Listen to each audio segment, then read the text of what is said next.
कहे कि भगवान के विवाह गवावल जरूरी ना हो, ओकरा के सुनल जरूरी हो। सही बात बा। जैसे अष्टजाम रुआ करौले बनी, ब्यास लोग के बुलावे के पैसा नहीं थे, कोनो बात नहीं थे, मत बुलाई, राम विवाह मत कराई। बाकी रौरा अगल बगल कहीं होत होखे राम विवाह, जाके सुन ले, रौर जग पूरा हो जाए। और रौरे घरे होत होखे राम विवाह ना सुनब, जाके सुत जाए तो जग अधूरा के अधूरा रहे। तो सुनला के महत्व बा, आ सुनलो से ज्यादा गुनला के महत्व। तो हम आग्रह करब जे जे पूजा पर बैठे रहो तनी भगवान के विवाह में अपने सबे आसन लगा के बैठ जाए। सीताराम चरित अति पावन, मधुर सरस अरु अति मन भावन।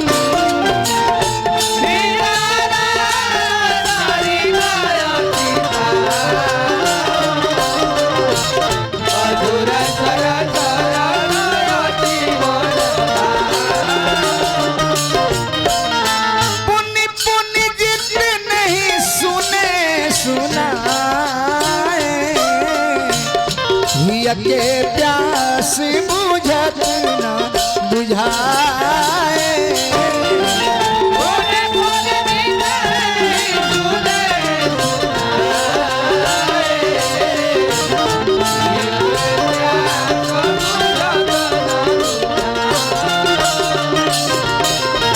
मंगल भवन मंगल हारी, बहु सो दशरथ अजर बिहारी।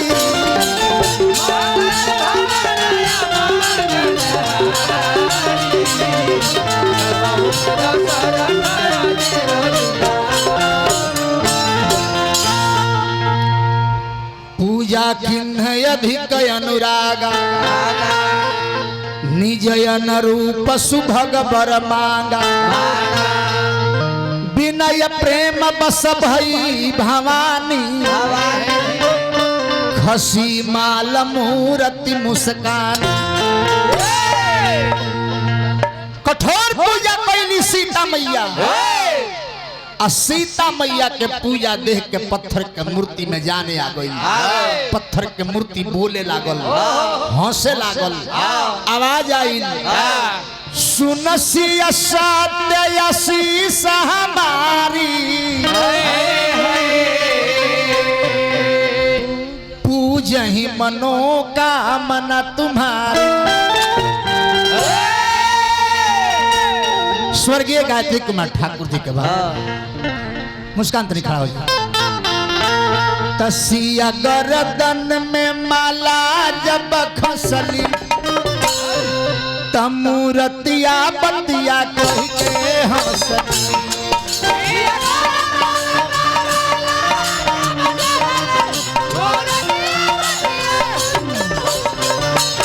सिया गर्दन में माला जब खसली, मूर्तिया बतिया कह के हंसली।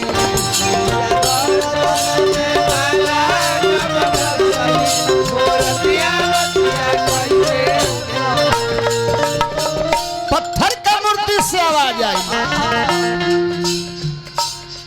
बारदान बहामार, पूजिया सरा तोहार। मिली है उहे सूरत मन में जवन बसली, मूर्तिया बतिया कही के हंसली।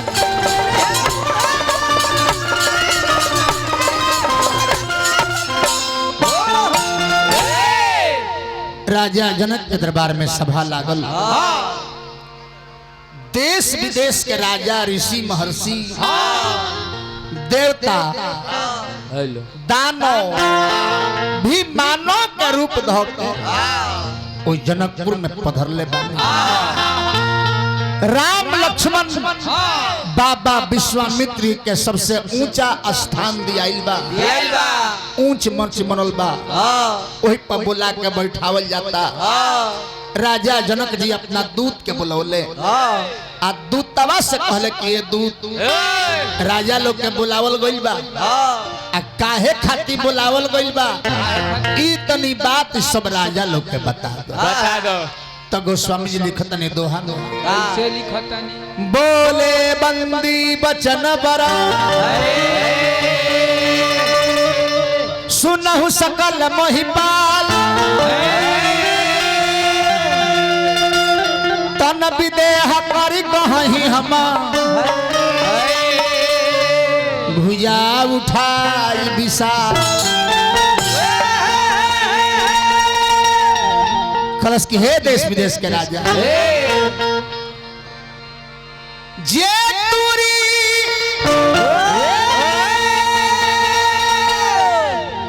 शिव के धनुहिया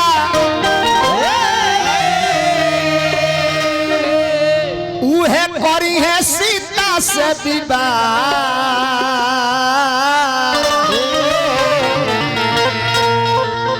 हे देश विदेश के राजा अपने सभे चली अपन अपन किस्मत अजमाई केकरा भाग्य में सीता लिखल बाड़ी आज ये बात समझ में आ गई। राजा लोग के समय दिया था, बारी बारी से राजा लो जाता अजमावे लगल रे,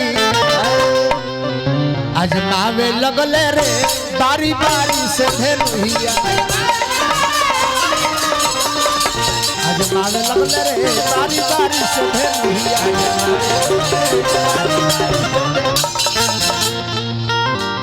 अरे टूटला के कहो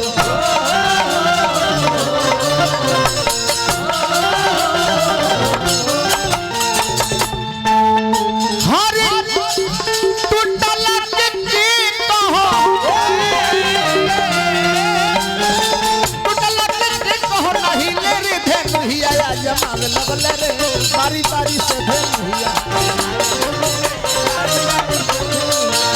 लगले रे बारी बारी से धनुहिया। 10,000 राजा अपना अपना किस्मत के अजमौले, धनुषा में जाके जोर लगौले, बाकी केहू से धनुषा तिल भर ना हिलल।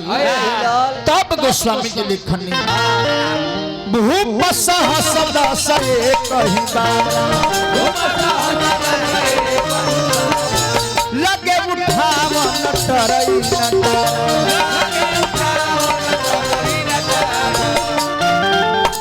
हर टूटल के कहो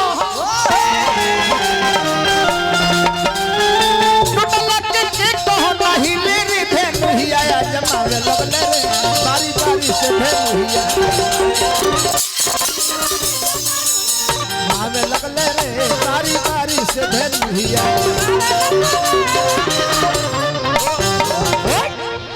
10,000 राजा पुरस्कार बा बोलो बबुआ के फुआ फुआ की तरफ से, बबुआ के फुआ आ फूफा के ओर से 100 रुपया। आही दादा खुदा पहाड़ निकली चूहिया।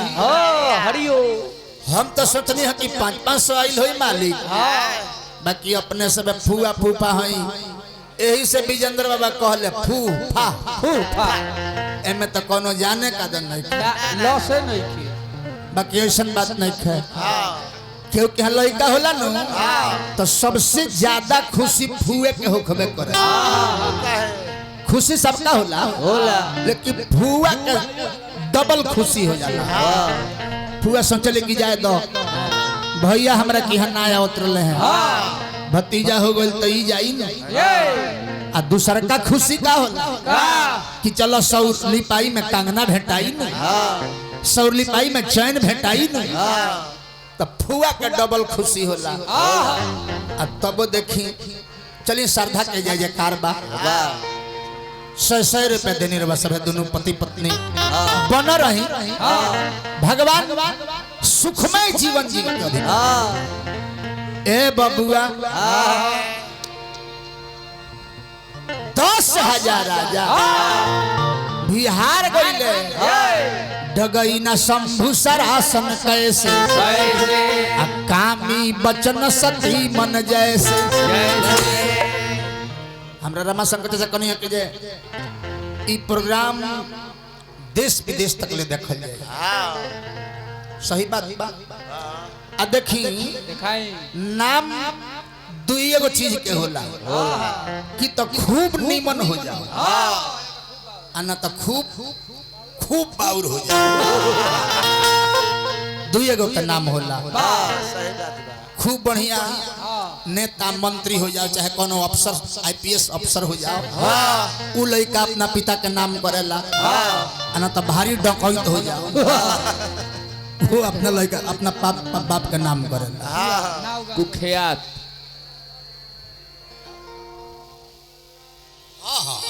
ए बाबूया अब देखी हालांकि अपना अपना जवानी में सब के निमन निमन बाउर बाउर गीत संगीत गावेला ना बबुआ अब देखो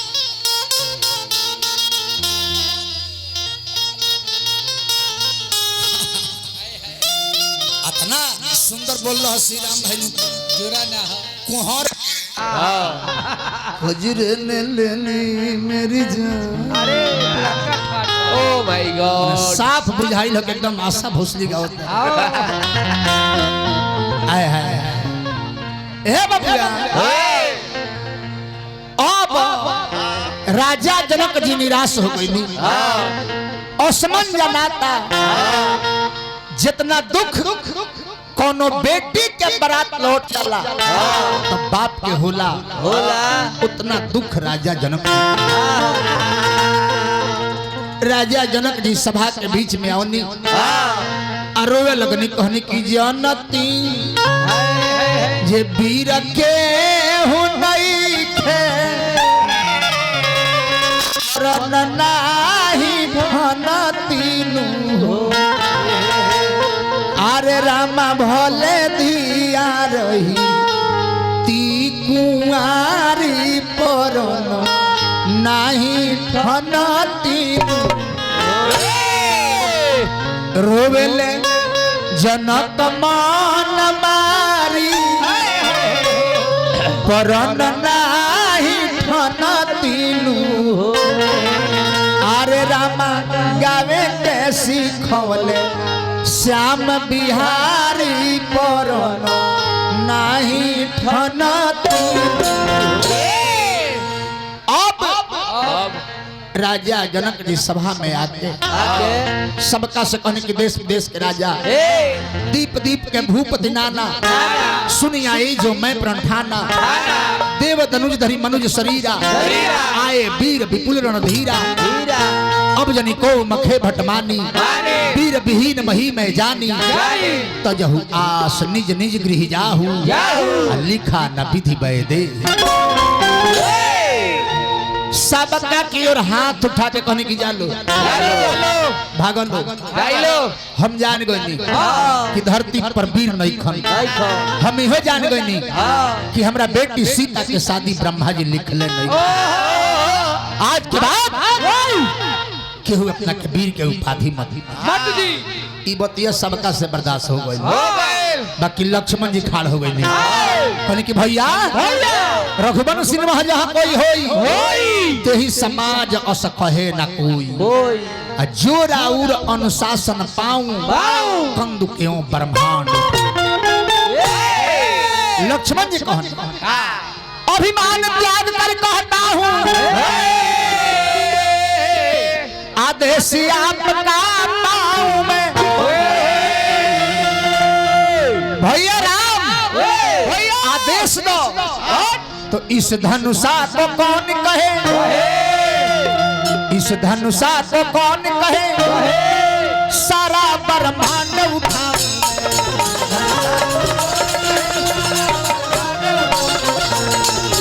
वर्षा को कौन कहे सारा ब्रह्मांड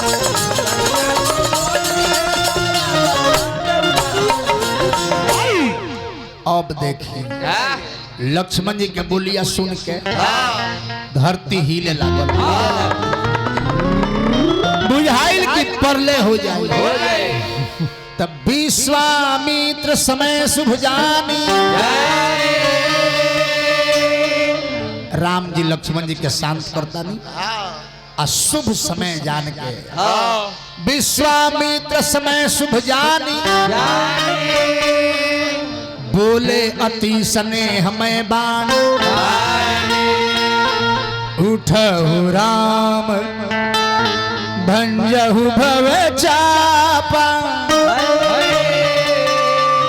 मेटहि तात जनक परिता हे राम अब विलंब जनक राजा जनक के शोक हरो ये धनुषा के तूरा ताकि राजा जनक जी के दुख बा तौन दूर हो भगवान राम मन ही मन माता पिता के प्रणाम कैनी गुरुदेव के प्रणाम कैनी आ धीरे धीरे धनुषा की ओर चलनी तो रानी सुने न सोच लगली कि रावण बाण छुआ नहीं चापा हारे भूप सकल करिता केहू रोको सुकुमार बालक के मत भेजल जाए लेकिन सखी लो समझावल के छोड़ दे के मत जीवा देखे तो का होता आ तले सखी लोग के नजर पड़ल सीता से कहलो कि ये सीता अब तो उहे जाता रे जिनका के फुलवरिया में देखे सीता मैया खाड़ होके भगवान सूर्य के इत्यादि सब देवता के बारी बारी से प्रार्थना करता रही आंख में प्रेम के आंसू बा कहतर कि हे देवता लोग इतना देर से हम कुछ ना बनी लेकिन अब जिन धनुषा तुरे जाते रहे उनका हाथ में इतना बल दे दी कि धनुषा के तू रोतारी कहतारी उगाला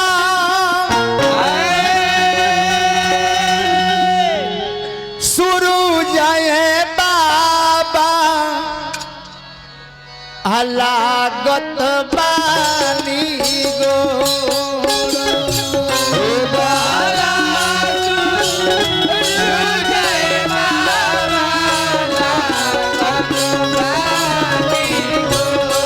हे भगवान सूर्य हे गणेश जी के माता हे भगवान भोलेनाथ उगाला सूरज जाए बाबा लागत बानी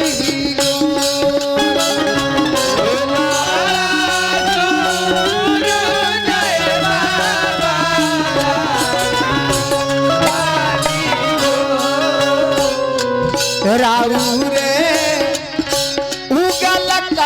बाबा दुनिया हो लायो जो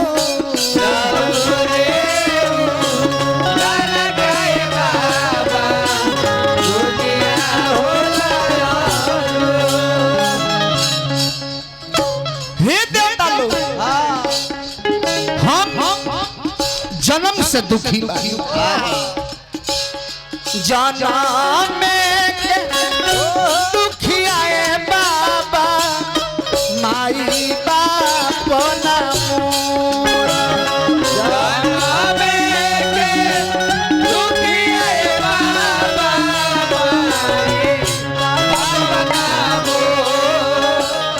धरती से जान बने बाबा हारा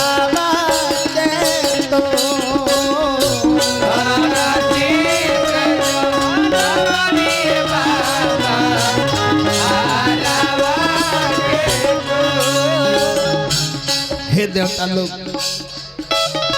ए धरती पर हमार केहू बाला धरती से जन्म भइल बा ना केहू माई बा ना केहू बाप बा। अब रौरा सबके आसरा ना होई रौरा सब मदद ना करब तो के करी। ऐसा ना मालावा दीतिए देवता लो धेनु हिया दीते तो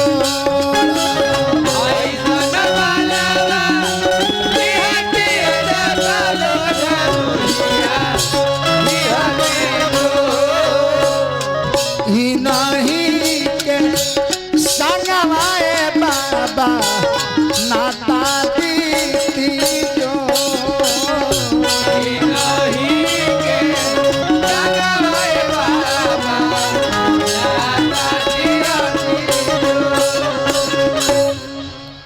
जानकी मैया प्रार्थना करी भगवान धनुषा के लगे पहुंचनी धनुषा के परिक्रमा को के प्रणाम कैनी।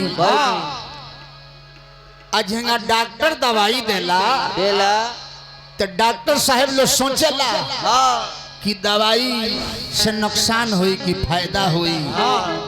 वही गानी राम जी सोचतनी कि धनुष के तूरी तो का नुकसान हुई का फायदा हुई। कोशिला लनन जब हाथ में पिनाकली हो तोड़ने की बेर सोच किन्ह बात चारी की। एक जो मैं तोड़ू तो कुल में कलंक लगे और दूसरे में लोग कहे लोभ किन्ह नारी। लोग कही कि नारी के लोभ में लोभा के अपने खानदान के हड्डी तोड़ दे। तीसरे न तोड़ू तो राजा के प्राण टूटे नहीं तुरंत राजा जनक के प्राण अधूरा रह जाए। तीसरे में सोचवा चौथे में सोचवा रावण असुरारी ना तुरब तो सीता से विवाह ना होई ना विवाह होई तो रावण ना मराई।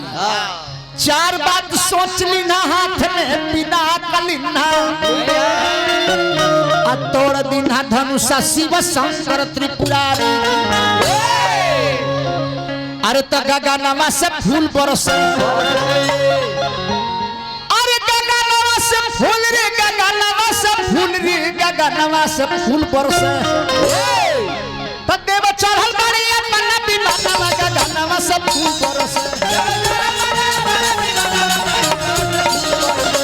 चढ़ल बाड़ी अपन विमानवा गगनमा से फूल बरसे।